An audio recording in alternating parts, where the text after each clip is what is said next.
hoy vamos a hablar principalmente de personajes femeninos.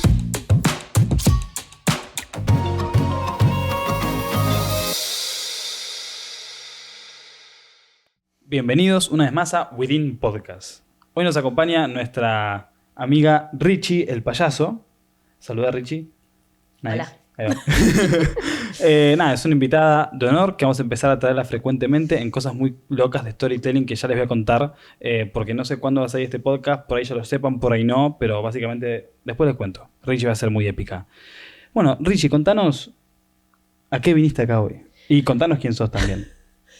¿Qué tal? Yo soy Richie, soy artista visual, pero también soy muy fan del cine, del storytelling, de los juegos de rol y sobre todo mi hobby favorito, que es criticar cosas.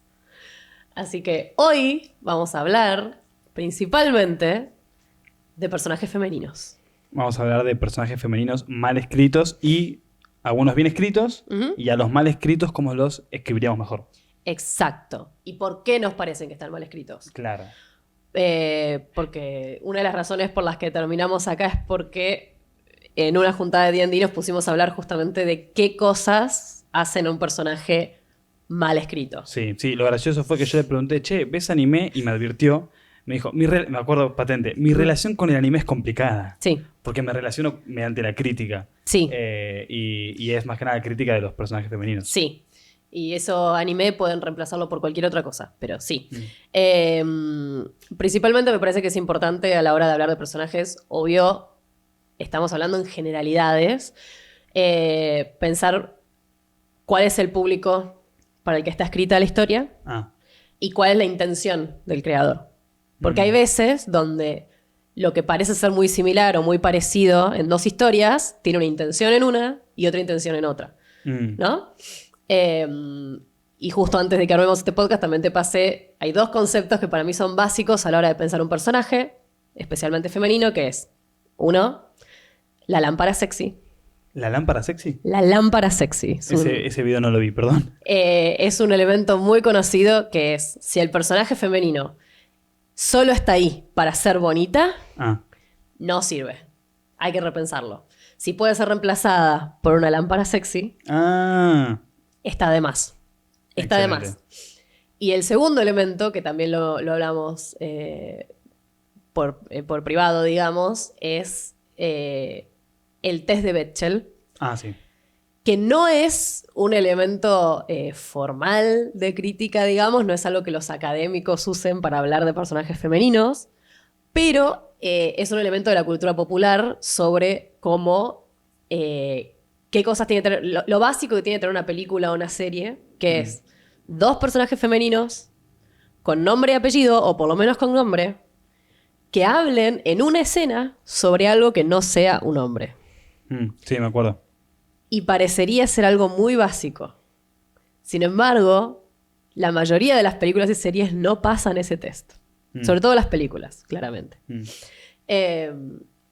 Dicho esto, en alguna de las cosas que estábamos viendo era, por ejemplo, en el caso de cuando nos pusimos a ver tipo series y animes en común, pusimos, por ejemplo, Naruto. Sí, antes de empezar, yo quiero aclarar que esto no es hate a ninguna serie ni nada, por más que lo tengamos dentro. No, hay una realidad, por ejemplo, con Naruto.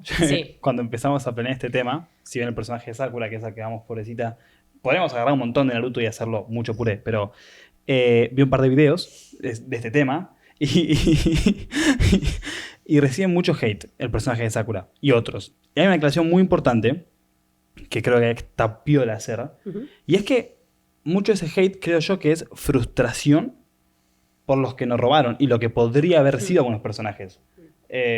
Ahora te dejo y la defenestramos, ¿eh? No, pero estoy de acuerdo. ¿Se entiende, no? Porque es como es ese dolor de esto podría haber sido mucho mejor, muchísimo mejor, y desgraciadamente una escritura pobre nos dejó esto. Sí. Y otra aclaración rápida, al menos yo siento que hablo bastante desde una subjetividad muy grande, desde un sin saber muy grande también. Nada, por las dudas. O sea, no sé, ¿viste? Después se me tiran arriba, o sea, por las dudas. No, sí, entiendo. Por eso también hablaba de cuál es la intención del creador, ¿no? Y cuál es el público destino. Porque como vamos a ver ahora en los ejemplos que vamos a mencionar, y como suele pasar mucho, usualmente la carencia, no siempre, pero usualmente esta carencia en personajes femeninos bien desarrollados suele verse mucho, cuando hablamos del anime, suele verse mucho en series como Naruto Shonen en general. Series que tienen como intención un público masculino. ¿Pasa siempre? No, pero suele ocurrir, digamos, muy seguido.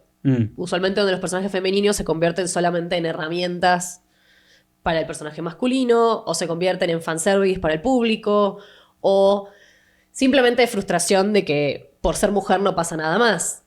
En el caso de Naruto, a grandes rasgos, y sin entrar en una discusión que sí, podemos estar 3 horas, es interesante, no es hate hacia los personajes, pero es interesante pensar cómo el creador decidió que una vez terminó Naruto, todas las shinobi se convierten en madres amas de casa.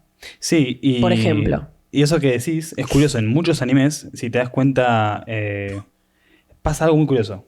Los personajes femeninos tienen un cierto nivel de por decirlo así, de fuerza o de capacidad de influir en la trama, por decirlo así, como capacidad de cambiar la realidad, ya sea poderes o algo más verbal, lo que sea. Y en el momento en el que o se enamoran perdidamente o empiezan a, por decirlo así, sentar las bases de una relación seria, empiezan a ser relegadas de esa capacidad de influir en la trama. Es como si las dos cosas no fueran compatibles. Sí. Y vi algo muy interesante de un análisis que hacían de Uraraka, de Boku no Hero, que creo que es un gran personaje dentro de las cosas negativas que tiene, que justamente él decía, lo que el autor intentó hacer, pero no logró hacer, se ve que el que analizaba esto dice, el autor vio esta dicotomía entre que siempre que se ponen en pareja terminan siendo relegadas de la historia, no sé qué. Entonces lo que hizo, no sé si viste, vos viste Boku no Hero, sí. Spoiler alert. Lo que hizo fue que Uraraka, cuando empieza a darse cuenta que se siente atraída hacia Deku, cancela ese sentimiento. Que por un lado está muy bueno, porque es como me enfoco en mis estudios, y por otro lado la crítica es, ¿por qué no haces que los tenga e igual siga siendo totalmente fuerte en la trama y demás? Exacto. Es como que parecen ser incompatibles, y es curioso eso. Sí, bueno, también es algo que pasa mucho no quiero alejarme mucho del mundo del anime porque tenemos mucho para hablar de eso, pero es algo que pasa mucho con lo que son las películas de Disney hoy en día, donde, más allá de que es una compañía y que su foco está en otra cosa, es interesante ver cómo ante la crítica de está mal que a las princesas solo les importe el príncipe, por ejemplo, que es una crítica muy conocida, o que la princesa sea siempre rescatada, o digamos, este tipo de críticas que se fueron dando con los años. La respuesta de Disney haya sido automáticamente, entonces ninguna tiene novio, ninguna se enamora, y su vida pasa solamente por un ideal específico. Que no está mal, no es que está mal, pero volvemos a lo mismo que es cuando hablaba de lo básico que tiene tener un personaje femenino, ¿no? Es como que no pueden tener más de una cosa. No puede tener un sueño y además enamorarse. Cosa que los personajes masculinos, en general, sí pueden. Porque pasa algo muy interesante con los personajes femeninos, que también tiene que ver con esto que hablábamos de bueno, al final de Naruto, donde todas se vuelven amas de casa en general, que es que no es que está mal que un personaje femenino se enamore, o que está mal que un personaje femenino sea madre, o que está mal, o sea, no es que ninguna de esas cosas están mal. El problema es, primero, cuando se apilan todas esas cosas. O sea, en un mismo personaje es mujer y además se enamora, y además toda su vida es por el romance, y además es súper delicada y femenina y no puede tener ni un músculo porque deja de ser femenina si tiene un músculo, y además deja el sueño de su vida para convertirse en madre. Sí. O sea, todo eso es lo que es un problema. Sí, y varios personajes incluso en una misma serie. Exacto. Y dijiste algo interesante, lo de los músculos. Y después vi otros que se van al otro extremo. O sea, es un personaje que es mujer, pero no necesariamente femenino. Hay personajes que, me parece que es re interesante. Un personaje puede ser femenino y ser hombre, o ser masculino y ser mujer. Y he notado que algunos intentan resolver las fallas en los personajes femeninos haciendo personajes que son mujeres pero extremadamente masculinos, que no está mal, porque son re agradables esos personajes, pero no resolviste lo otro igual. No me resolviste el personaje femenino que quiero que también sea fuerte con su estilo de ser fuerte y demás. Es que justamente el problema de estas nuevas princesas Disney, como también pasa en las películas de Marvel, tampoco nos vamos a meter en eso porque tenemos para rato, pero esta idea de un personaje femenino que toma atributos tradicionalmente masculinos, pero que pierde toda feminidad. Y no que pierde toda feminidad porque deja de tener el pelo largo, ¿no? Sino que en su manera de ser se convierte en un personaje masculino. Claro. No es que está mal, Por eso volvemos a lo mismo. No es que está mal. Es que parece haber una incapacidad en pensar en un personaje femenino con todas sus dimensiones. Con sus dimensiones femeninas y sus dimensiones masculinas y sus dimensiones saliéndose de eso. Por eso traemos a la colación, por ejemplo, el personaje de Sakura de Naruto. El personaje de Sakura es un personaje muy interesante porque inicia esa trayectoria. Inicia esa trayectoria como una niña enamorada, ¿no? Porque es principalmente su rol al principio. Quizás a un punto hasta preocupante porque tenés un análisis de su profesor diciendo esta chica es medio tonta y como que ¿Verdad? no necesitábamos ese comentario, pero bueno, está bien. Pero ella se embarca en este viaje donde llega un punto en la historia donde ella toma poder. Sí. Empieza a entrenar con Tsunade. Se vuelve fuerte, se vuelve físicamente fuerte, aunque volvemos a la discusión de que no tiene músculos, porque bueno, tiene que seguir siendo mujer. Pero está bien, se vuelve fuerte, tiene sus propios sueños, tiene sus propias capacidades, tiene un desarrollo de personaje súper interesante. Y llegamos a un punto en la historia donde a pesar de toda esta evolución y a pesar de todo lo que ella atraviesa como personaje, la vuelve a detener, que es más fuerte su rol como interés amoroso. Sí. Porque teniendo la oportunidad de ni siquiera de matarlo, porque ella decide que es que no lo puede matar, pero si la historia hubiera querido, ella podría haber detenido a Sasuke. Claro. Tiene un momento donde lo puede detener. Sí. Y en lugar de eso, no solo no lo detiene, y tiene todo un breakdown donde ella está llorando porque lo ama, está bien, pasa esto, sino que inmediatamente después tiene que ser rescatada por otro hombre. Sí. Porque ni siquiera puede defenderse. Sí, y escenas, varios capítulos previos, en la parte del puente, no sé si te acordás, donde aparece Orochimaru. Sí. Venimos de toda una secuencia, viste que Naruto se fue y demás, en la cual Naruto volvió y reconoce que Sakura entrenó un montón, que no sé qué, no sé qué. Hay toda una secuencia en la cual nos cuenta que Sakura es mucho más genial. La primera escena de acción que hay, que creo que es esa, es totalmente inservible. Y literalmente es salvada de vuelta. Y eso es una falla muy grande, porque a diferencia de otro personaje que por ahí un escritor puede pensar, quiero que este personaje sea más vulnerable, sea masculino o femenino, nos acaban de vender un personaje que técnicamente iba a ser genial, o mínimamente iba a hacer algo. Y ahí es donde, creo yo, al escritor se le escapa el no saber hacer un personaje femenino fuerte, porque realmente no pudo hacerlo, incluso prometiéndolo, incluso lo iba a llevar ahí, ¿entendés? Sí.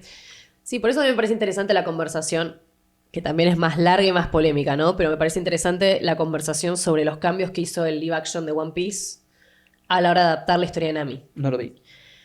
Pero, por favor. Resumiéndolo como, si, digamos, con un poco de spoilers, pero sin tantos spoilers, la única derecha que le voy a dar a One Piece es que es un manga y un anime más viejo, entonces entendemos que la perspectiva es distinta, todo lo que quieras. Está bien, le voy a dar esa derecha porque es verdad.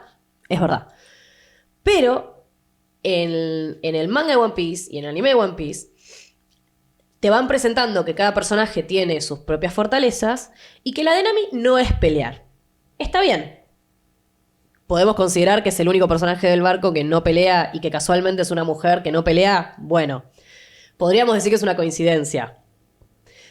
El problema no es tanto que ella no pelee, sino que cuando llegamos al punto de la historia de Nami, donde te cuentan su pasado y te cuentan su historia y te cuentan su lucha, que es súper interesante y que es súper profundo y que tiene mucho más desarrollo que el de los personajes masculinos incluso, en el momento clímax de ese arco, Nami no hace nada. Y cuando digo que no hace nada, hablo de capítulos enteros donde todos los demás personajes, aunque la historia es de Nami y el clímax es la historia de Nami, todos los demás personajes tienen el foco puesto en ellos, están peleando. Que guarda, podría no haber sido una pelea la situación final. El autor decidió que sea una pelea, por ende que ella quede fuera de foco. Pero todos los personajes masculinos tienen su momento de brillar y su momento clave, mientras que cada vez que le enfocan a Nami, Nami está llorando en un rincón. Claro. Y tiene algunos como pedacitos donde ves que ella reacciona, pero en general está llorando en un rincón. Sí, no es la que activamente, o sea, deja de ser el protagónico, porque el protagónico es el que activamente, salvo mini tramas o cosas muy específicas que el protagónico es pasivo, el protagónico generalmente es el que ocasiona el clímax, el que resuelve el problema. Sí, y por eso traigo a la colación el live action de One Piece, porque con todos sus defectos, en la historia de Nami particularmente, aunque la resolución es igual, o sea, la resolución sigue siendo que Nami no pelea en comparación al resto, entonces ella no pelea.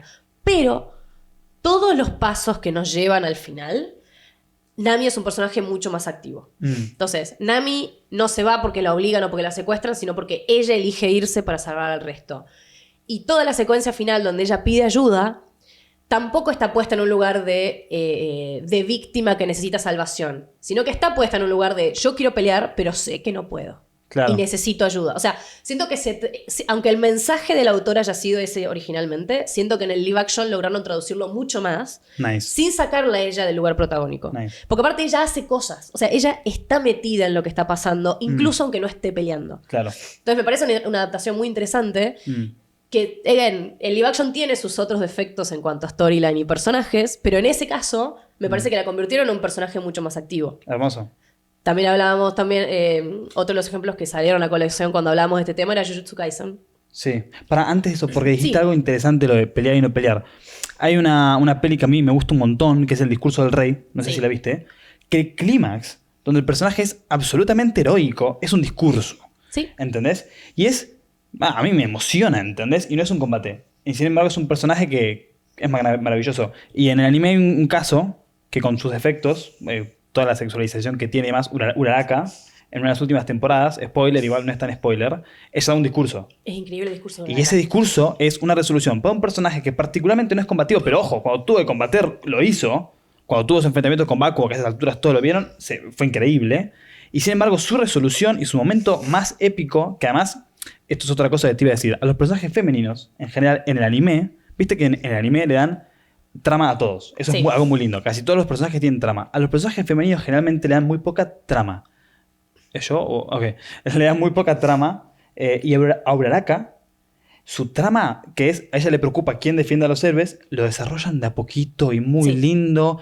Y es algo que cuando ya su discurso y tiene ese clímax es maravilloso. Y eso me parece una resolución de un personaje que vos querés que no sea combativo, que es un gran ejemplo de cómo puedes hacer un personaje que no Sí. opta por la violencia. Nada, me gusta mucho. No, es muy bueno. Es una de las cosas que sí me gustan de Boku no Hero, aunque te doy un retruco.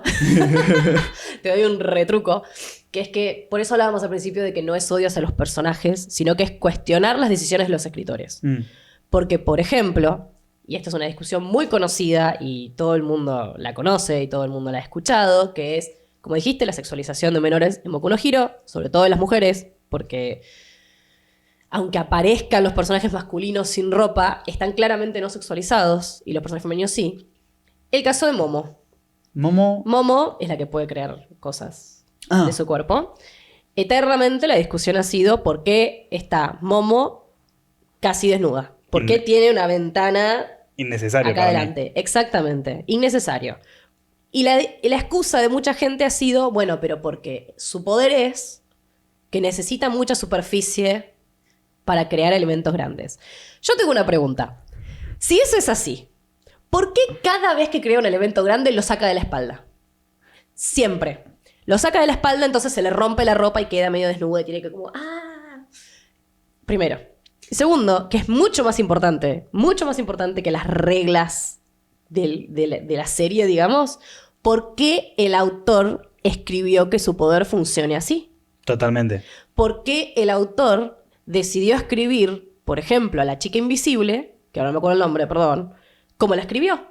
Porque si estamos al día con el anime o con el manga, sobre todo con el manga, todos vimos... Ojo, pará. Yo no quiero spoilers. No, Ok. esto no es un spoiler, es una Ok. portada. Todos vimos la portada polémica que salió, no recuerdo si fue a principios de este año o fue el año pasado, donde aparece la chica invisible. Ah, Esto es una tapa, no es un spoiler. Ok. Aparece la chica invisible, visible, completamente desnuda, ¿posta? posando de una forma extremadamente sugestiva, con la excusa de, bueno, pero es solo la tapa de un capítulo. No, y es eso, un montón o sea, igual. cuando vos tenés un escritor que toma esas decisiones sin pensar en las consecuencias, digamos, para mí ahí es donde tenés un problema. Sí, y encima me revelé porque es una serie que me gusta un montón. Pero lo pero sé. sí. Sí. Sí. Por eso también saco a colación Jujutsu Kaisen. Uy, qué buena. Me acordé justo.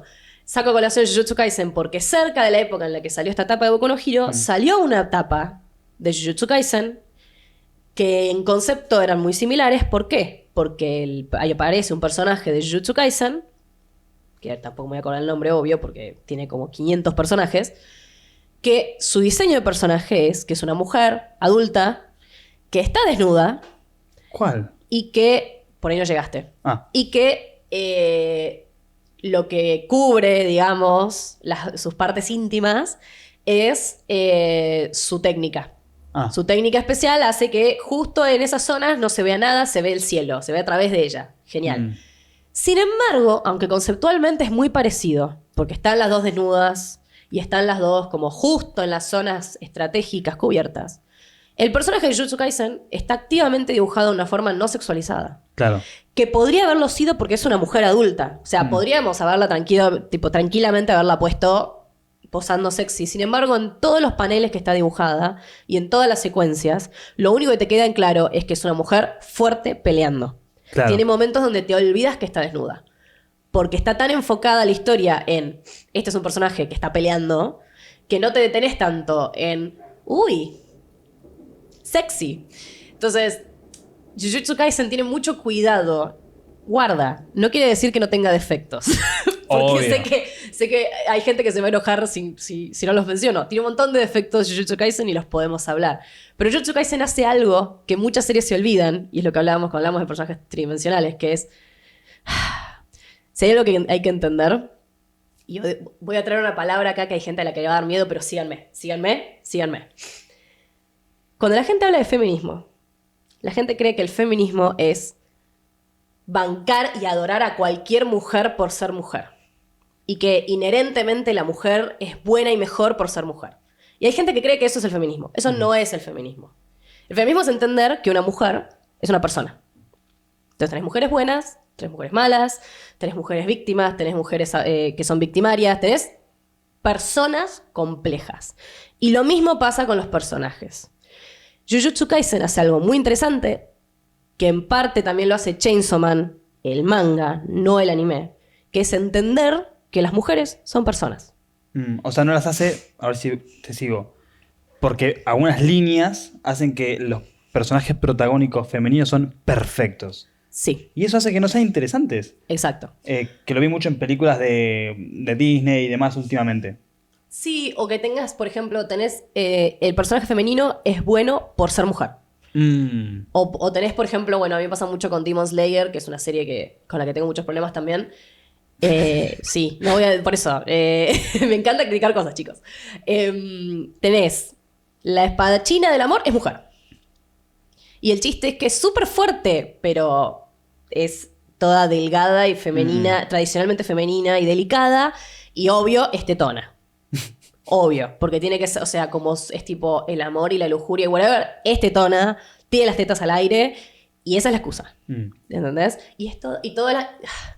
Aparte, bueno, hablando del anime específicamente, aparte, para el estereotipo que es Japón, la idea de la mujer perfecta incluye esta mujer que es servicial, que es callada, que es delicada, que sigue las reglas, digamos. Entonces, cuando vos tenés un personaje, o por ejemplo, cuando tenés todas las imágenes de madres que son buenas, porque son madres. Entonces, cuando vos tenés la idea de que un personaje, por ser mujer, es inherentemente bueno, tenemos un problema. Y también está mal cuando, por ejemplo, también es cuestionable cuando la razón por la que volvés a un personaje femenino malvado es muy básico. O sea, en Enredados Disney, Madre Gothel es mala porque quiere ser joven y bella por siempre. Está mal, yo siento que en Enredados está muy bien tratado el tema igual, como que está dentro de todo bastante bien. Pero ya la idea de la mujer se vuelve mala porque quiere seguir siendo joven y bella, claro, es un tema cuando no lo analizas en contexto.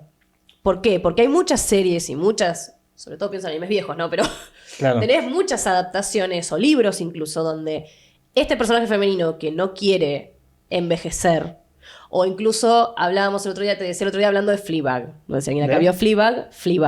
¿Cuál era? Es una serie inglesa increíble, si no la vieron, véanla. Una de las cosas que la atormentan a Fleabag, además de la muerte de su amiga, de la muerte de la madre, o sea, aparte de las cosas trágicas, físicas, digamos, uno de los problemas que tiene durante las 2 temporadas es que siente que está envejeciendo y tiene una adicción al sexo. Ujú. Entre grandes comillas.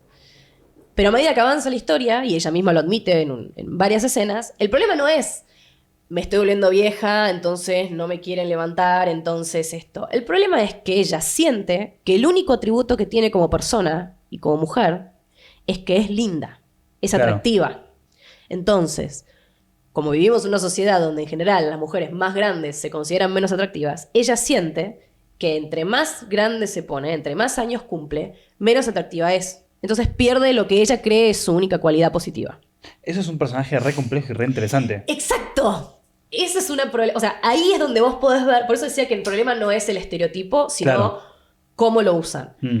Ese es un estereotipo que funciona bien, porque está trabajado en un contexto donde vos entendés que no es esta idea de, ay, porque las mujeres se preocupan solo por estar lindas.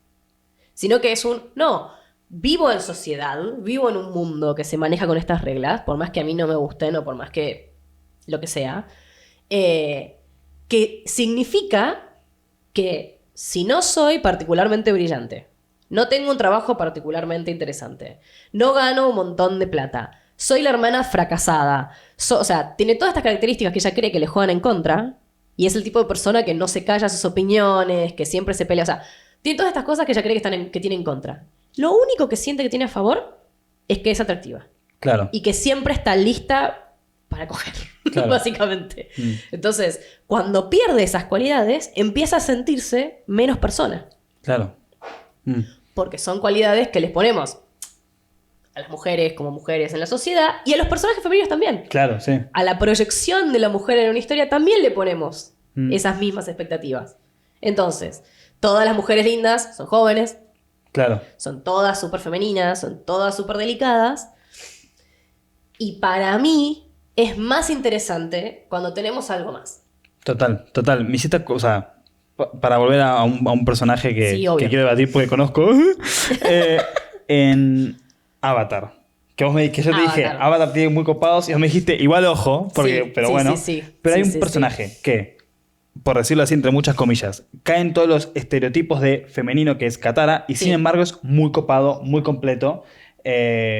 Básicamente Katara es remadre de todo el Sí. equipo, es enamoradiza, ¿entendés? Sí. Hay un montón de cosas que se le atribuyen a los personajes femeninos y sin embargo nunca deja de ser interesante, nunca deja de ser fuerte, nunca deja de tener un peso importantísimo en la Sí. trama y en Sí. todos los personajes tiene sus momentos en los cuales ella es crucial para ellos, Sí. para Zuko, para todos, bueno, para Aang.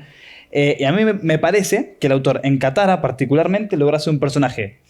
Ahora vos me vas a criticar o no. O sea, Sí. ya lo siento. No, está pero, bien, está bien. pero, ¿qué es lo que él quería hacer? Un personaje femenino como él quería y además un gran personaje. Sí. A mí me parece que Katara es un gran personaje. Vamos a, de entrada. En general, Avatar tiene muy buenos personajes femeninos. Tengo muy pocas quejas de personajes femeninos en Avatar, que te lo mencioné y ahora vamos a dejarlo un costadito y ahora lo vamos a mencionar. Ok. Pero a mí me pasa con Katara que estoy de acuerdo con vos. Me parece que es un personaje muy completo. Y como decíamos, son estereotipos que están en un contexto. Entonces no es solo que es un personaje maternal, si querés, o protectora porque es mujer, sino que está en un contexto donde fue obligada a dejar de ser niña Total. muy joven. Entonces Total. está acostumbrada a cuidar a su hermano, a cuidar a su tribu, a cuidar a los otros. O sea, y de hecho la serie trata sobre ella tratando de salirse de eso. Claro. O sea, aprendiendo a ser algo más que una madre. Y eso es muy interesante. Sí. Sin embargo, y acá pasa algo interesante, por eso decía antes que hablemos, hay una diferencia entre la intención del autor y el público. Ok. Hay una realidad que es que, por lo menos desde que yo tengo uso de razón, que vi Avatar cuando salió en su momento en Nickelodeon, y consecuentemente la gente que la vio después cuando estuvo en Netflix y que la vio recientemente en pandemia, por ejemplo. Ajá. Hay una realidad que es que hay un público que no está dispuesto a aceptar un personaje complejo y por ende rechaza ese personaje complejo. A ver. He conocido y he tenido discusiones muy largas para este podcast, de personas que han rechazado completamente el personaje de Katara. Mira, pero. El personaje de Katara como el personaje, como casi todos los personajes femeninos de, por ejemplo, Steven Universe. Porque no es tan... porque hay una falta de entendimiento de por qué esos personajes son complejos y de por qué está bien que muestren también mujeres y personajes femeninos en esos roles. Entonces el público suele rechazarlos absolutamente. Mira. O como ha ocurrido, salvando las distancias, ha ocurrido con películas como Mrs. Marvel, o como con la serie de Mrs. Marvel, o con la película de Capitana Marvel, o con la película de las Marvels. O sea, que no estoy diciendo que sean las mejores películas de la historia, pero es verdad que inherentemente hay un público que rechaza solamente por el concepto de es una mujer ocupando un lugar que no estoy acostumbrado a que ocupe. Ajá. ¿Bien? Ajá. Eso en el caso de Katara, porque después me parece un gran personaje. O sea, perdón, si entendí bien. O sea, tu crítica es hacia el público de Katara. Sí. Ok. Ese es el público de Katara, en ese caso. Me parece que como público, si queremos ver cosas mejores, no solamente en el caso de personajes femeninos, sino en el caso de... Quiero ver series que se preocupan más por todos sus personajes. Totalmente. Me parece que tenemos que ser más críticos de esas cosas. O sea, tenemos que empezar a pensar, me cae mal este personaje. ¿Por qué me cae mal? Eso es buenísimo. ¿Entendés? ¿Por qué no me gusta? ¿Es porque está mal escrito? Porque puede ser que la reacción sea, no me gusta cómo lo escribieron. Ok, pero ¿es porque no te gusta cómo lo escribieron? ¿O es porque vos no estás acostumbrado a ver ese personaje en ese rol? Me pasa mucho, también salvando las distancias. Está saliendo ahora los especiales de Doctor Who y va a salir la nueva temporada de Doctor Who. El nuevo Doctor Who, sabemos todos, es Nkatu, que es un actor de Sex Education, que es negro y es gay. Y al público no le gustó que hayan elegido a este actor, porque Dios no permita que este alien del espacio con 2 corazones que viaja en el tiempo y el espacio sea negro. Claro. O sea, es como que estamos muy dispuestos a encasillarnos en un lugar y no movernos de ahí porque Claro. es lo que estamos acostumbrados. Dicho esto, mi única crítica, y tampoco es una crítica en realidad, es para que lo pensemos nosotros, así como hacemos esta crítica interna. Mi único problema con Avatar, con el que yo tengo como sentimientos encontrados, es el personaje de Azula. Ajá. Azul es un personaje con el que tengo sentimientos encontrados. ¿Por qué? Primero por un tropo que también lo hablamos por privado, que es un tropo que yo tengo problemas y que voy a seguir teniendo problemas, que es en el que cae Azula, es en el que cae Daenerys en Game of Thrones, es en el que cae Wanda en el MCU y en House of M, que es uno de los mejores cómics de la historia, aunque es re machista, y en el que cae Jean Grey, básicamente, que es personaje femenino que en el instante que toma poder se vuelve loca. De repente se vuelve loca. Y la excusa que mucha gente me dice es que, bueno, pero Azula ya estaba medio loca. Y yo lo voy a debatir. A ver. Por eso digo, es para que lo pensemos. Porque el caso de Azula, o sea, si vos tomás a Azula y Zuko, pasa algo muy interesante con ellos como hermanos, es que Zuko, vemos su dolor, vemos su tragedia, vemos todo su viaje, que está buenísimo. Zuko es un personaje perfecto. Pero sobre todo cuando tenemos su infancia, que es el momento en el que ellos más están en el mismo espacio, digamos. Zuko tiene la protección de su madre, más allá de lo que pasa después con la madre. Tuvo en su momento un contacto maternal positivo, tuvo una influencia positiva, e incluso cuando pasa lo del padre, tiene a su tío. Azula nunca tiene esa contención dentro de su casa. Y aunque les encante a la gente decir, bueno, pero una niña malvada, genial, los niños malvados no salen de un repollo. O sea, está bien, es verdad que podemos tener una conversación más larga sobre que hay niños que necesitan un apoyo psicológico distinto, todo lo que quieras. Estamos hablando de un mundo de fantasía, vamos a movernos con las reglas de ese mundo de fantasía. Dentro de las reglas de ese mundo de fantasía, Azula no tiene esa contención. La única contención, que no lo es, la única que tiene es la influencia del padre. Hermosa influencia. Hermosa influencia. Un ser de luz. Y ninguno de los adultos en su vida, en ningún momento, trata de quitarla de ese lugar. ¿Por qué? Porque en el minuto que ven que está influenciada por el padre, deciden que es el mal encarnado y que hay que alejarla de uno. Sin pensar que quizás es esa distancia lo que vuelve a Azula cada vez más cruel. Pará, yo estoy hasta ahora 100% de acuerdo en lo que decís. Bien. ¿Cuál es el problema? Claro, porque hasta ahora es un personaje muy bien escrito. Pero ¿sabés qué es lo que pasa? Ok. Que la historia no plantea en ningún momento que Azula necesita ayuda. ¿Entendés lo que digo? Para mí la historia de Avatar no plantea finalmente que Azula lo que necesitaba era ayuda. Porque a fin de cuentas, cuando ella toma poder y se vuelve loca y todo lo demás, la única solución es, bueno, listo, hay que sacarla del poder y hay que sacarla del poder. No hay un después. Yo hablando del Avatar original. Ok. ¿No? No hablando de todo lo que salió después. Entonces, mi única crítica sería esa. Es, Me falta que si vamos a mostrar a esta persona que también es víctima de esa casa, porque igual que Zuko es víctima, me está faltando un, bueno, ¿y ahora cómo rehabilitamos a esta persona? Ok. ¿Entendés? Pero después me parece que sí, que Avatar tiene muy buenos personajes femeninos y que es medio una guía de cómo crear ciertos personajes femeninos Nice. complejos y que llevan la trama. Entonces, los personajes de Avatar están muy buenos. Sí. Muy copados, pese a las críticas.